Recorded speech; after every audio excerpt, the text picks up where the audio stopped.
Breaking news చూస్తున్నాం. ఇటు ప్రపంచ దేశాలపైన ఇటు ఇరాన్ పంజా విసిరింది. ఇటు భారీగా ముడి చమురు ధరలు పెరిగాయి. ఇటు భారత్పై మొదలైన యుద్ధం ఎఫెక్ట్. ఇటు బెంగళూరులో ఇవాళటి నుంచి ఇటు హోటల్స్ అలాగే రెస్టారెంట్స్ అన్నీ బంద్ చేయబోతున్నారు. ఇటు ప్రకటన విడుదల చేసినాయి. ఇటు బెంగళూరుకి సంబంధించిన హోటల్స్ అసోసియేషన్ 3000 హోటల్స్ రెస్టారెంట్స్ వీటన్నిటికీ కూడా గ్యాస్ సరఫరాని నిలిపివేస్తున్నట్టు, ఈ హోటల్స్ని కూడా నిలిపివేస్తున్నట్టు. ఇటు హోటల్స్కి వాణిజ్య గ్యాస్ అంటే కమర్షియల్ గ్యాస్ సిలిండర్స్ని నిలిపివేయడంతో నిరసనగా ఇవాళ నుంచి హోటల్స్ని బంద్ చేస్తున్నారు.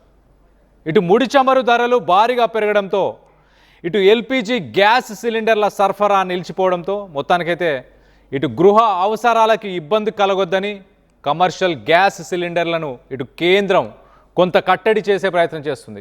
దాని ఎఫెక్ట్ ఇప్పుడు ప్రస్తుతానికి ఎక్కడో కాదు, మన పక్కనే ఉన్న బెంగళూరు, మన పక్కనే ఉన్న కర్ణాటక రాష్ట్రానికి సంబంధించిన బెంగళూరులో ప్రస్తుతానికి అలాంటి సిచ్యువేషన్ నెలకొని ఉంది. అసలు వీటన్నిటికీ ఏంటి కారణం, ఎందుకు జరుగుతుంది ఇలా, రానున్న రోజుల్లో ఏం జరగబోతుంది, వీటన్నిటి గురించి కూడా క్లుప్తంగా మాట్లాడుకునే ప్రయత్నం చేద్దాం. మొదటగా ఇటు ఇజ్రాయెల్, అమెరికా అలాగే ఇరాన్ వీటి మధ్య జరుగుతున్న యుద్ధం వల్ల స్ట్రెయిట్ ఆఫ్ హార్మోస్ మనకు తెలుసు, ఇటు ప్రపంచం మొత్తానికి 20% క్రూడ్ ఆయిల్ని సప్లై చేసే ఆ స్ట్రెయిట్ ఆఫ్ హార్మోస్ ఆ మార్గం గుండా ప్రస్తుతానికి ఇటు రాకపోకలు నిలిచిపోయాయి.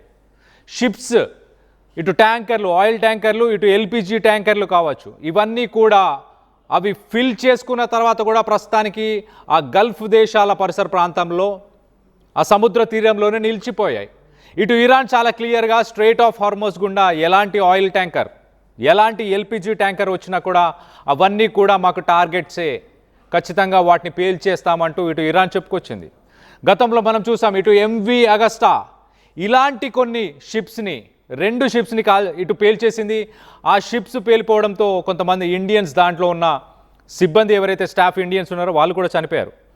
సో ఒక్కసారి ఇటు ministry of petroleum and natural gas, కేంద్ర ప్రభుత్వానికి సంబంధించిన సంస్థ అని చెప్పొచ్చు, మినిస్ట్రీ అని చెప్పొచ్చు, ministry of petroleum and natural gas ప్రస్తుతానికి డొమెస్టిక్ రిఫైనరీస్కి సంబంధించి ఎల్పిజి అవుట్పుట్ని పెంచండి, ఇటు స్ట్రిక్ట్గా ఇంట్లో వాడడానికి మాత్రమే ప్రయారిటైజ్ చేయండి, ఇంట్లో గ్యాస్ని వినియోగదారులు ఎవరైతే ఉన్నారో వాళ్ళకు డిస్ట్రిబ్యూట్ చేయడం మాత్రమే ప్రయారిటైజ్ చేయండి, ఇటు కమర్షియల్ గ్యాస్ అవుట్పుట్ని తగ్గించండి, కొంత వాటిని హాల్ట్ చేయండి అంటూ మొత్తానికైతే ఇటు కేంద్ర ప్రభుత్వానికి సంబంధించిన ministry, petroleum and natural gas సంబంధించిన మినిస్ట్రీయే ఇలాంటి ఉత్తర్వులను జారీ చేసింది. సాధారణంగా ఇళ్లలో కాకుండా కమర్షియల్ ప్లేసెస్లో ఒకసారి మనం చూస్తే ఇటు కమర్షియల్ సిలిండర్స్ సాధారణంగా 19 కిలోల నుంచి 47.5 కిలోలు ఈ రేంజ్లో ఆ సిలిండర్స్ ఉంటాయి. మనం విజువల్లో చూస్తున్నాం కదా అలాంటి పెద్ద సిలిండర్స్. ఆ సిలిండర్స్ని ప్రస్తుతానికి ఇమీడియట్గా వాటిని హాల్ట్ చేయండి. అలాగే ఇప్పుడు ప్రజలెవరు ప్యానిక్ అయ్యి ఎన్ని పడితే అన్ని సిలిండర్స్ ఆర్డర్ చేసుకునే అవకాశం కూడా లేదు. 25 రోజుల లాక్-ఇన్ పీరియడ్ కూడా ప్రస్తుతానికి కేంద్ర ప్రభుత్వం తీసుకొచ్చింది. అంటే మీరు ఇవాళ ఒక సిలిండర్ ఆర్డర్ చేస్తే మీ ఇంట్లో వాడుకోవడానికి మళ్ళీ 25 రోజుల దాకా మీరు ఆర్డర్ చేయలేరు. ఎందుకంటే ఒకవేళ ప్యానిక్ అయ్యి అందరూ ఒక్కసారే ఆర్డర్స్ చేసినా దానివల్ల ఇటు ఇబ్బంది కలిగే అవకాశం ఉంటుంది అంటూ కేంద్ర ప్రభుత్వం ఇలాంటి రూల్ని కూడా తీసుకొచ్చింది. ఇటు డొమెస్టిక్ గ్యాస్ సిలిండర్స్కి సంబంధించి ధరలను కూడా పెంచింది. 60 రూపాయలు ఇటు డొమెస్టిక్ గ్యాస్ సిలిండర్, అలాగే ఇటు కమర్షియల్ సిలిండర్స్ 114 రూపాయలు, మొత్తానికైతే 114 రూపాయలు ఇటు కమర్షియల్ సిలిండర్స్, అలాగే 60 రూపాయలు డొమెస్టిక్ సిలిండర్స్ ధరలు పెంచింది. ధరలతో పాటు ఇటు కమర్షియల్ సిలిండర్స్ని, ప్రొడక్షన్ని, కొంత అవుట్పుట్ని తగ్గించండి, డొమెస్టిక్ అలాగే హాస్పిటల్స్కి మాత్రమే ఇప్పుడు ప్రస్తుతానికి ఆ సర్వీసెస్ని పొడిగించండి అంటూ మొత్తానికైతే కేంద్ర ప్రభుత్వం తీసుకొచ్చిన ఈ కొత్త ఆర్డర్తోని, ఈ కొత్త సవరణతోని మొత్తానికైతే ఇటు బెంగళూరు ఫుడ్ ఇండస్ట్రీ పైన ఇంపాక్ట్ పడింది. ఎలా అంటారా, బెంగళూరులో దాదాపు 3000కు పైగా ఇటు పెద్ద పెద్ద రెస్టారెంట్స్ నుంచి మొదలు పెడితే చిన్న చిన్న దర్శనీలు, ఏదైతే మన చిన్న చిన్న దర్శిని లాంటి హోటల్స్ ఏవైతే, అలాగే వీటిలో చిన్న చిన్న ఇటు ఫుడ్ అవుట్లెట్స్ కావచ్చు, ఇటు బ్రేక్ఫాస్ట్కి సంబంధించి, అలాగే ఇటు టిఫిన్స్కి సంబంధించి కావచ్చు, అలాంటి అవుట్లెట్స్కి సంబంధించిన కిచెన్స్ అన్నీ కూడా దాదాపు 3000కు పైగా నిలిపివేస్తున్నారు. ఎందుకు అనంటే సాధారణంగా ఇలాంటి చిన్న చిన్న హోటల్స్లో, ఇలాంటి చిన్న చిన్న రెస్టారెంట్స్లో కావచ్చు, ఈటరీస్లో కావచ్చు, 1-2 రోజులకు సరిపడా కమర్షియల్ సిలిండర్సే వాళ్ళ దగ్గర ఉంటాయి. ఇటు కేంద్రం తీసుకున్న ఈ డెసిషన్ వల్ల ఎలాంటి ఇంపాక్ట్ ఉండబోతుంది? 3000 రెస్టారెంట్స్ ఇప్పుడు ప్రస్తుతానికి ఇవాళ బంద్ని ప్రకటించారు. రానున్న రోజుల్లో కొరత ఉండడం వల్ల ఇటు డ్యామేజ్ ఓన్లీ రెస్టారెంట్స్కి కాదు, ఆ రెస్టారెంట్స్కి వెళ్ళే స్టూడెంట్స్, కార్పొరేట్ కంపెనీస్లో పనిచేసే ఐటీ ఎంప్లాయీస్ కావచ్చు, సీనియర్ సిటిజన్స్, వయసులో పెద్దగా ఉన్న వాళ్ళు, వంట చేసుకోలేని వాళ్ళు కూడా ఇలాంటి హోటల్స్ మీద, ఇలాంటి రెస్టారెంట్స్ మీద ఆధారపడి ఉంటారు వాళ్ళు. అలాగే హాస్పిటల్ క్యాంటీన్స్ కావచ్చు, పేషెంట్స్ కావచ్చు, వీళ్ళందరూ అంటే మొత్తంగా ఇటు వేలాది మంది రోజువారీ పనుల మీద కూడా ఎఫెక్ట్ అయ్యే అవకాశం ఉంది. రోజువారీ కూలీల మీద ఎఫెక్ట్ అయ్యే అవకాశం ఉంది. వీరందరిపైన ఎఫెక్ట్ అయ్యే అవకాశం ఉంది. ఎక్సెప్షన్ ఇటు ఒక్కసారి ఓన్లీ 10-15% మాత్రమే ఎక్సెప్షన్. ఎక్కడైతే మీకు డెడికేటెడ్ పైప్డ్ న్యాచురల్ గ్యాస్ అంటే ఒక పైప్ లైన్ ద్వారా న్యాచురల్ గ్యాస్ వచ్చే నెట్వర్క్ ఉన్నాయో ఆ నెట్వర్క్స్కి మాత్రం కొంత ఇబ్బంది లేనట్టు తెలుస్తుంది. ఒకసారి అసలు ఇండియా ఎక్కడి నుంచి ఎల్పిజి తీసుకొస్తుంది? ప్రతి సంవత్సరం ఇండియాలో ఉన్న వ్యక్తులకి, ఇండియాలో ఉన్న ప్రజలకి ఎంత ఎల్పిజి కావాలి?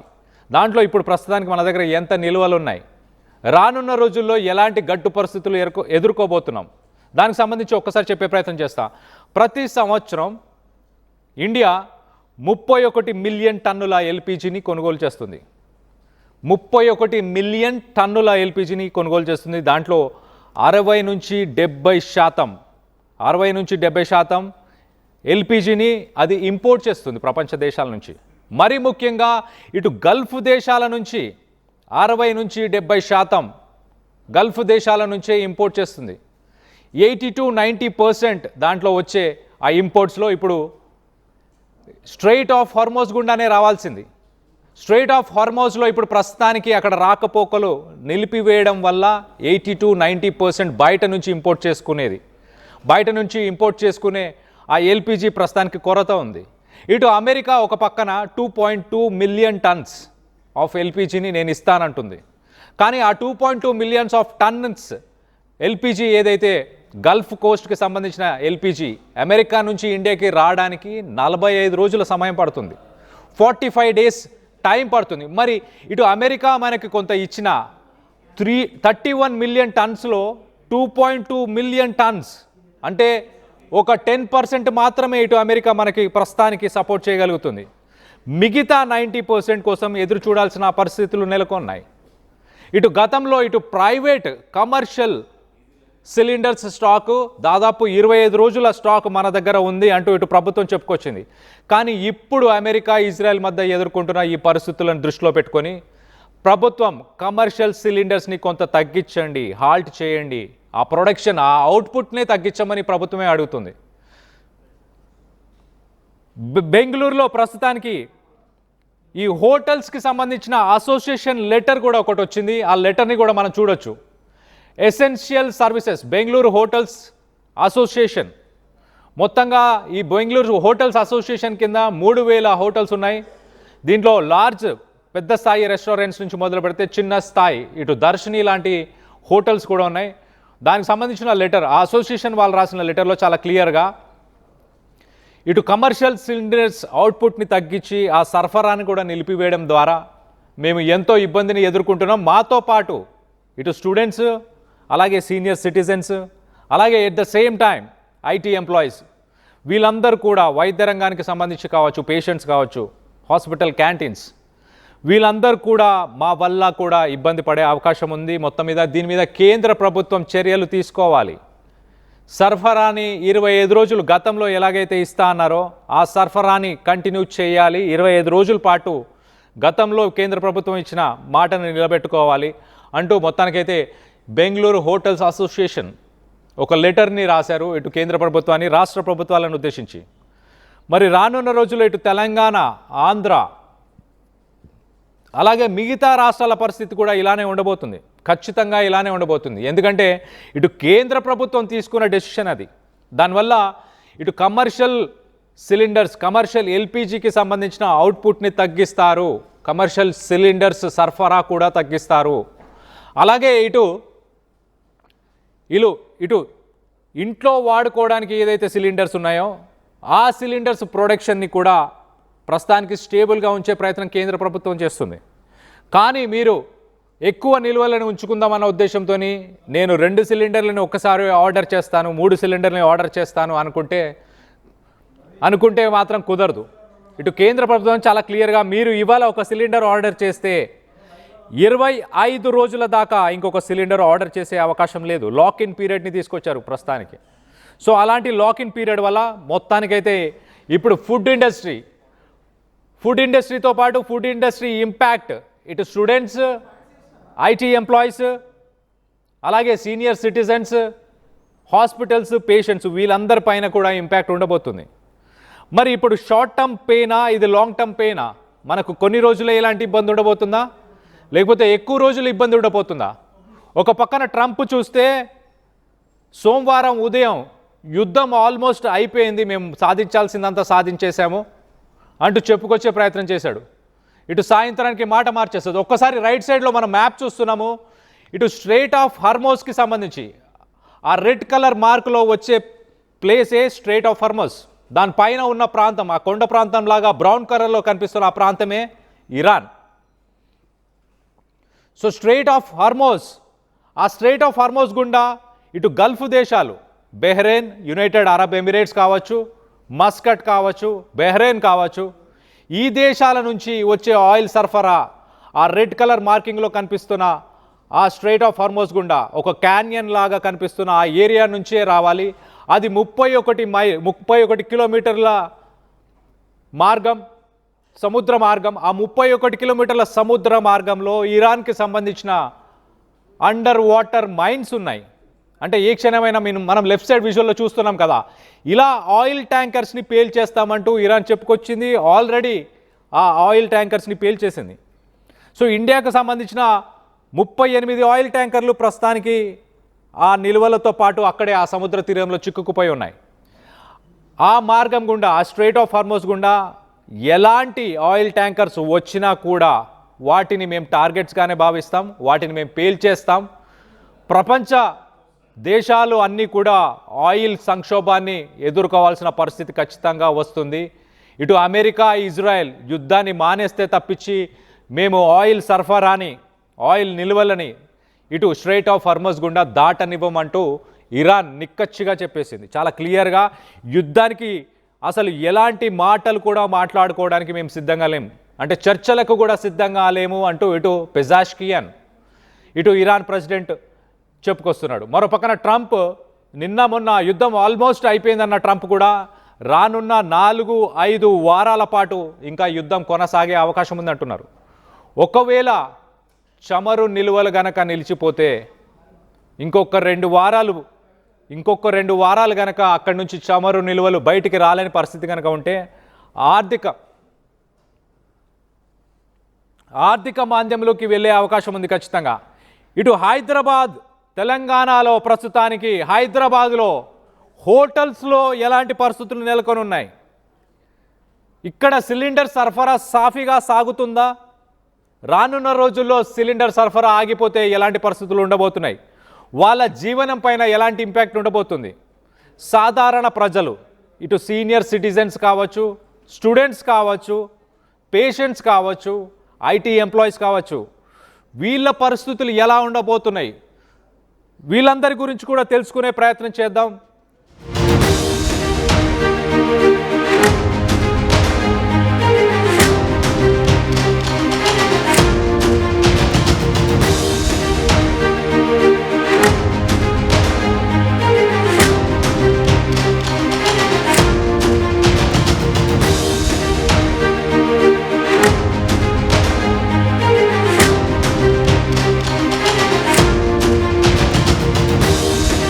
రైట్, బ్రేకింగ్ న్యూస్ చూస్తున్నాం. ప్రస్తుతానికి ఈ కమర్షియల్ గ్యాస్ సిలిండర్స్ కొరత ఇటు హైదరాబాద్ నగరాన్ని తాకింది.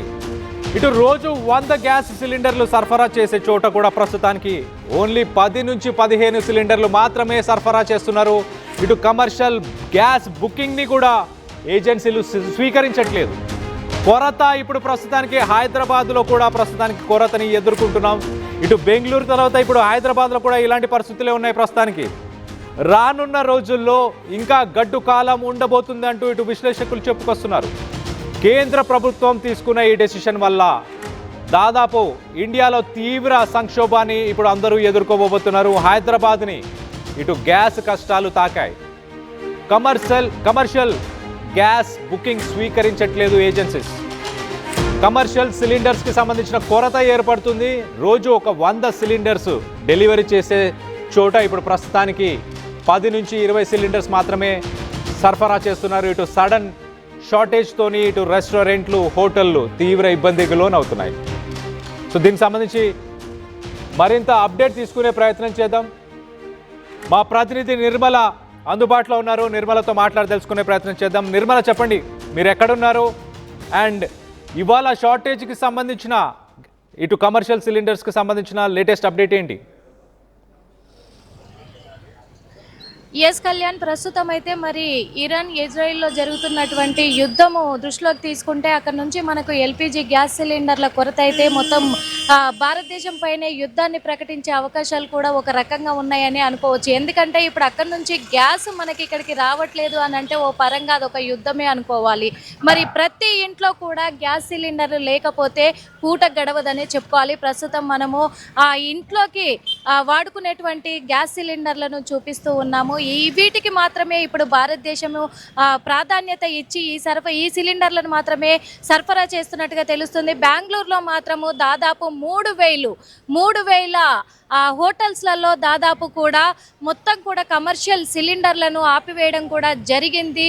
ఎందుకంటే ఇప్పుడు ఆ కమర్షియల్గా హోటల్స్లోకి మొత్తం సరఫరా చేసినట్లయితే ఇండ్లలో గ్యాసులు అనేటివి దొరకకుండా ప్రజలు చాలా ఇబ్బందుల పాలవుతారు. అదేవిధంగా చాలా వరకు చాలా వయసు అయిపోయిన వాళ్ళు ఉంటారు, చిన్నపిల్లలు ఉంటారు, స్కూల్కి వెళ్ళే వాళ్ళు, డ్యూటీస్కి వెళ్ళే వాళ్ళు, వీళ్ళంతా ఉంటారు. ప్రతి ఒక్కరికి గ్యాస్ అనేది చాలా ఇంపార్టెంట్ అయిపోయింది. ఇప్పుడు ఇక్కడ హైదరాబాద్ నగరంలోనే కాదు, ప్రతి జిల్లాలలో, ప్రతి గ్రామాలలో కూడా ప్రతి ఒక్కరు కూడా ఇప్పుడు గ్యాస్ని ఉపయోగించి వంట చేసుకుంటున్న నేపథ్యంలో మరి ఈ గ్యాసే ఇప్పుడు సరఫరా ఆగిపోయింది అంటే ఒక రకంగా ఒక పరమైన యుద్ధం అనుకోవాలి. అది దాన్ని దృష్టిలో తీసుకొని నరేంద్ర మోడీ మాత్రము కమర్షియల్ సిలిండర్లన్నీ కూడా నిలిపివేయదలిచినట్టుగా బెంగళూరు నిర్ణయం తీసుకుంది. బెంగళూరు హోటలు సంస్థలన్నీ కూడా, సంఘాలన్నీ కూడా ప్రకటించడం కూడా జరిగింది. దాదాపు 3,000 హోటల్స్కి కమర్షియల్ సిలిండర్లను నిలిపివేశాము అని చెప్పేసి వాళ్ళు ప్రకటన కూడా చేయడం జరిగింది.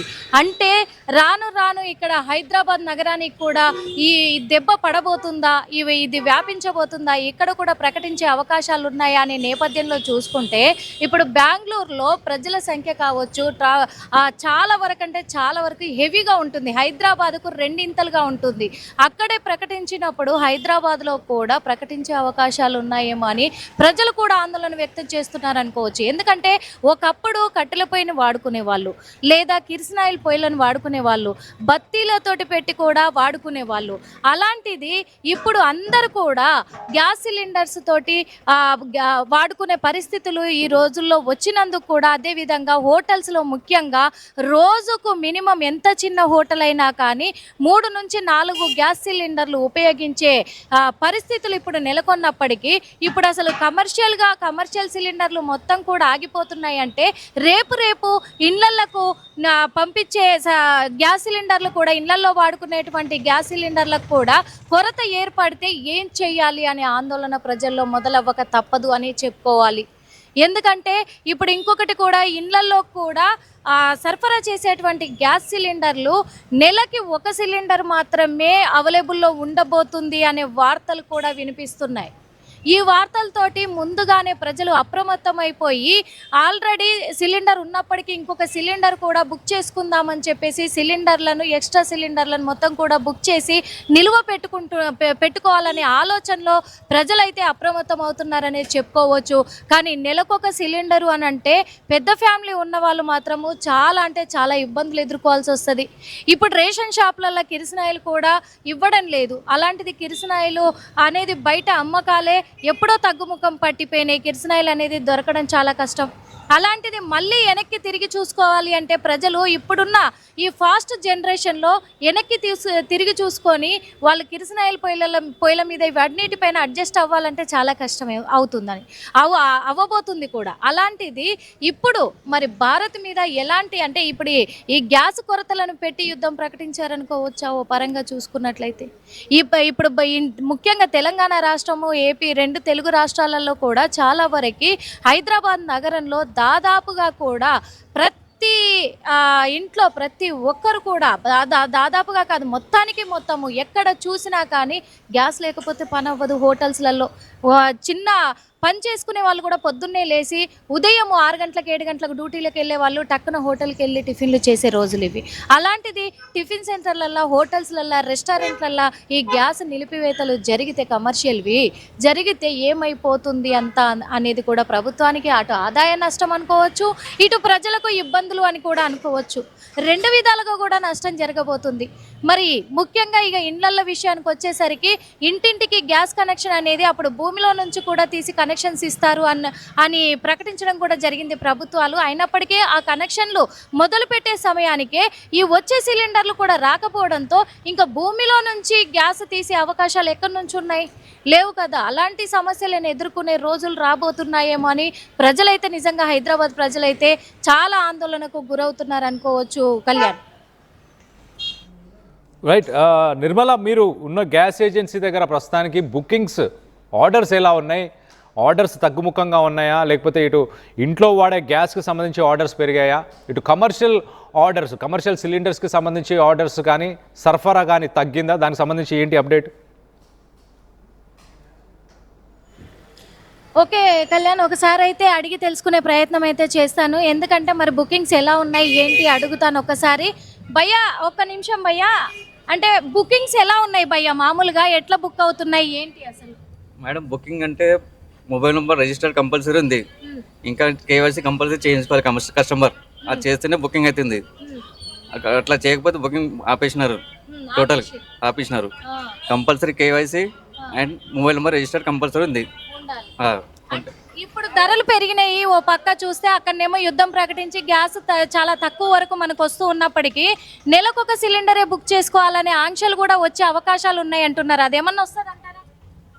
ఇప్పుడు చెప్పలేము మేడం, అది దాని గురించి నాకు ఐడియా లేదు. ఇప్పుడు మంత్లీ ఒకసారి బుకింగ్ ఉంది. ఇప్పుడు ఇంతకుముందు అంటే నెలకు 2 బుకింగ్ చేసుకుంటే చాలా మంది 2 బుక్ చేస్తారు, కానీ ఇప్పుడు వాళ్ళు చాలా డిస్టర్బ్ చేస్తున్నారు మాకు. అవును. అంటే మామూలుగా మీరు సిలిండర్లు సరఫరా చేస్తున్నారు కదా ఇంటింటికి, ఒక కస్టమర్లు ఏమన్నా అంటున్నారా? ధర ఇంత పెరిగింది ఏంటి, అంత పెరిగింది ఏంటి, ఏమన్నా అంటున్నారా? చెప్తున్నారు మేడం. చాలా కష్టం అవుతుంది. కష్టం అవుతుంది.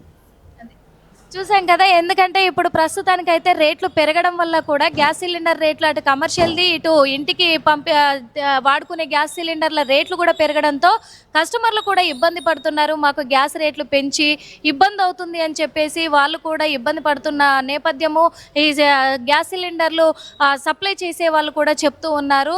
అదేవిధంగా మరి ఇప్పుడు గ్యాస్ సిలిండర్ ధర పెరిగినప్పటికీ ప్రతి ఒక్కరు కూడా బుక్ చేసుకోకుండానైతే ఉండరు. రేటు పెరిగినా సరే అవసరం కాబట్టి. కానీ ఇప్పుడు గ్యాసే కొరతగా మిగిలిపోబోతుంది అంటే భయాందోళనకు గురవుతున్న రోజులని చెప్పుకోవచ్చు. Right Nirmala, thanks for the latest update. మొత్తం మీద ఇటు బెంగళూరు రెస్టారెంట్స్, అలాగే ఇటు హైదరాబాద్లో కూడా ప్రస్తుతానికి ఇటు గ్యాస్ కొరత ఏర్పడబోతుంది. ఇటు కమర్షియల్ గ్యాస్ సిలిండర్స్కి సంబంధించి మనం ఒకసారి చూస్తే కనుక ఇటు సాధారణంగా ఇళ్లలో వాడే గ్యాస్కే ప్రస్తుతానికి ప్రయారిటైజ్ చేయండి, దాని అవుట్పుట్నే ప్రస్తుతానికి ప్రొడక్షన్ చేయండి అంటూ కేంద్ర ప్రభుత్వం, ఇటు ministry of petroleum and natural gas, కేంద్ర ప్రభుత్వం ఈ డెసిషన్ తీసుకుంది. మొత్తానికైతే ఈ డెసిషన్తో ఇటు నార్మల్ గ్యాస్ సిలిండర్స్ 60 రూపాయలు పెంచారు. అలాగే ఇటు కమర్షియల్ ఎల్పిజి ఒకసారి మనం చూస్తే కనుక 114 రూపాయలు ఇటు కమర్షియల్ ఎల్పిజి గ్యాస్ సిలిండర్స్పై రేట్ను పెంచుకొచ్చారు. సో మొత్తం మీద దీనికి నిరసిస్తూ ఇటు బెంగళూరులో ప్రస్తుతానికి 3000 రెస్టారెంట్స్, బెంగళూరు హోటల్స్ అసోసియేషన్కి సంబంధించిన ఆ లెటర్ని కూడా మనం చూస్తున్నాము. ఇటు వాళ్ళు 3000 రెస్టారెంట్స్ని ప్రస్తుతానికి ఇవాళ ఆ 3000 రెస్టారెంట్స్ని కూడా నిలిపివేశారు, కార్యకలాపాలన్నీ కూడా నిలిపివేశారు. రానున్న రోజుల్లో మరి ఎలాంటి పరిస్థితులు ఉండబోతున్నాయి? ఇటు 100కు పైగా సిలిండర్స్ని సరఫరా చేసే చోట అలాంటి ఏజెన్సీస్ కూడా ప్రస్తుతానికి 10 నుంచి 20 మాత్రమే సరఫరా చేస్తున్నాయి. ఇటు అమెరికా, ఇరాన్, ఇజ్రాయెల్ మధ్య జరుగుతున్న యుద్ధం వల్ల ఇటు ఆయిల్ సరఫరా, చమురు సరఫరా ఏదైతే ఉందో, ప్రపంచ దేశాలకి చమురు సరఫరా ఏదైతే ఉందో అది మొత్తంగా ఇటు స్తంభించిపోయింది. దాని ఇంపాక్ట్ ప్రస్తుతానికి ఇటు ఇండియాలో ఉన్న రాష్ట్రాలపైన ప్రస్తుతానికి తీవ్రంగా ప్రభావాన్ని చూపిస్తుంది. రానున్న రోజుల్లో ఇంకా గడ్డు పరిస్థితులను కూడా ఎదుర్కొనే అవకాశం ఉంది. మొత్తంగా ఇండియా, ఒకసారి భారతదేశం మనం చూస్తే కనుక 31 మిలియన్ టన్స్ ఆఫ్ ఎల్పిజిని ప్రతి సంవత్సరం యూజ్ చేస్తుంటుంది. దీంట్లో ఎక్కువ శాతం ఇటు 60 నుంచి 70% గల్ఫ్ దేశాల నుంచే వస్తుంది. రానున్న రోజుల్లో ఎలాంటి పరిస్థితులు ఎదుర్కొనే అవకాశం ఉందని మీరు అనుకుంటున్నారు? ఇరాన్, ఇజ్రాయెల్, అమెరికాకు సంబంధించిన యుద్ధం ఇంకా కొనసాగితే ఎలాంటి పరిస్థితులు ఎదుర్కొనే అవకాశం ఉందని మీ అభిప్రాయాలను కింద కామెంట్ రూపంలో తెలియపరచండి.